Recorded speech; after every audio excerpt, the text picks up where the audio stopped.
Kailangan linisin ang DPWH from top to bottom. Let me just start this short press con by reiterating what the President told me when I was asked to take on the DPWH portfolio. Simple lang po ang sinabi ng Pangulo nung nag-usap kami. Kailangan linisin ang DPWH from top to bottom. Kaya lahat po ng ginagawa natin nitong nakaraang buwan, 1 month and 1 week, is para sundin yung utos sa atin ng Pangulo na linisin ang DPWH. Dahil napaka-importante po ng DPWH sa buhay ng ating mga kababayan. Kaya talagang nakakalungkot at nakakagalit na itong napaka-importanting ahensyang ito ay ginamit sa pagnanakaw. Kaya yon ang pinipilit nating gawin ngayon. Upon the directive of the President, we have started and will continue to cleanse this department from top to bottom. Alam niyo na naman na within the last month pa lang, madami na tayong tinanggal, madami na tayong kinasuhan, pero umpisa pa lang yun. Ngayon, narinig ko ang press conference ni Congressman Leandro Leviste at nagpapasalamat ako sa kanya. No? At nagpapasalamat ako sa kanya dahil linalabas niya ito at sinasabi niya sa atin kung anumang impormasyon ang nakakalat niya. At ini-encourage din natin ang hindi lang ang mga congressman, hindi lang ang mga government officials, kundi lahat ng mga kababayan natin na kapag meron po kayong impormasyon tungkol sa kahit na sino na miyembro ng DPWH, whether dati nang nandito o yung mga bagong sinama ko sa DPWH, specifically yung ating mga undersecretary na pumasok pa lang kamakailan. Ako po ay magiging open at matutuwa ako sa kahit anong impormasyon na maibigay niyo sa akin. At ito lang po ang masasabi ko. Kung masasabi sa akin ni Congressman Leviste kung sino at yung detalye nung sinabi niya kanya, although sinabi naman niya na, I think kung hindi ako nagkakamali, sinabi naman niya, ito'y narinig din lang niya. No? Sinabi niya, he heard rumors or he heard some talk about it. But still, importanteng malaman ko yun. Kaya nagpapasalamat ako sa kanya. Sa kanyang mabilis na paglalabas nito sa ating mga kababayan at sa akin.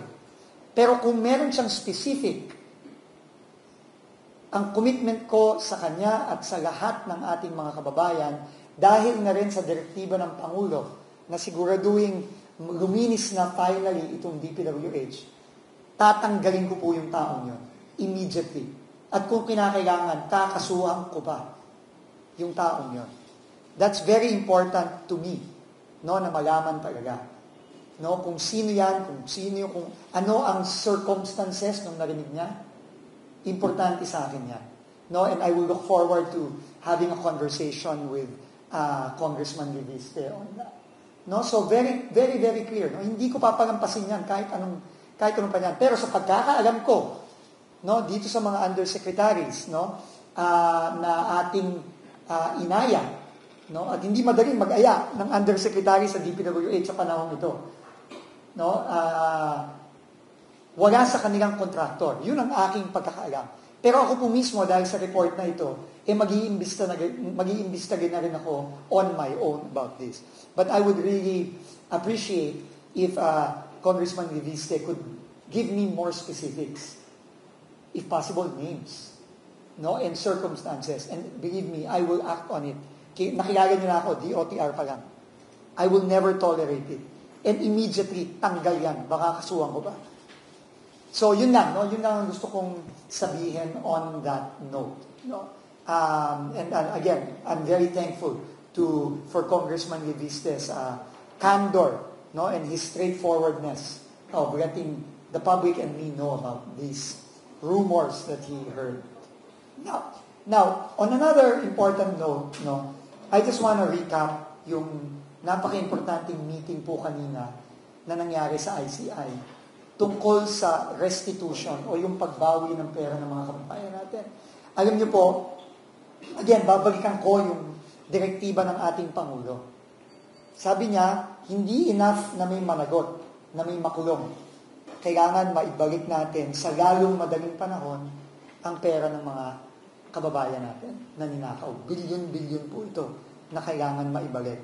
At nagpapasalamat po tayo sa ICI dahil sila po ay nag-organize ng napakalaking meeting kanina kasama ng I think 15 agencies, national agencies, kasama na ang AMLAC, ang DOJ, ang Office of the Solicitor General, ang LTO, ang BIR, ang Customs, ang CAAP, ang PCC at iba pang mga ahensya, Insurance Commission at iba pang mga ahensya, para magsama-sama kami at magtulungan para mapabilis na mabawi at maibalik ang pera ng mga kababayan natin. At yun ang kabilin-bilinan sa atin ng Pangulo. Paulit-ulit ng sinasabi. Kailangan maibalik natin ang mabilis at lalo sa lalong madaling panahon ang pera ng mga kababayan natin. So nagkaroon na po ng magandang pag-uusap. Meron na pong mga plano para mapabilis. Meron na pong mga proseso na na-establish. Nagpapasalamat tayo lalo na kay Acting Secretary Eric Vida at kay Solgen Lelen Berberabe at syempre sa ating ICI led by Justice Andy Reyes sa napakagandang meeting na nangyari kanina at sa mga susunod na araw magiging klaro na kung ano ang mga gagawin at mag-a-announce na rin ng ICI kung ano ang mga next steps para mapabilis pa natin lalo ang pagbabalik ng pera ng ating mga kababayan at ang DPWH ay nandito para talagang pabilisin pa ito lalo. No? At nakita niyo naman, marami na tayong final na kaso. Sabi ko nga, last time, sabi ng Pangulo natin, throw everything at them. Yun ang sabi ni Pangulong Bongbong Marcos.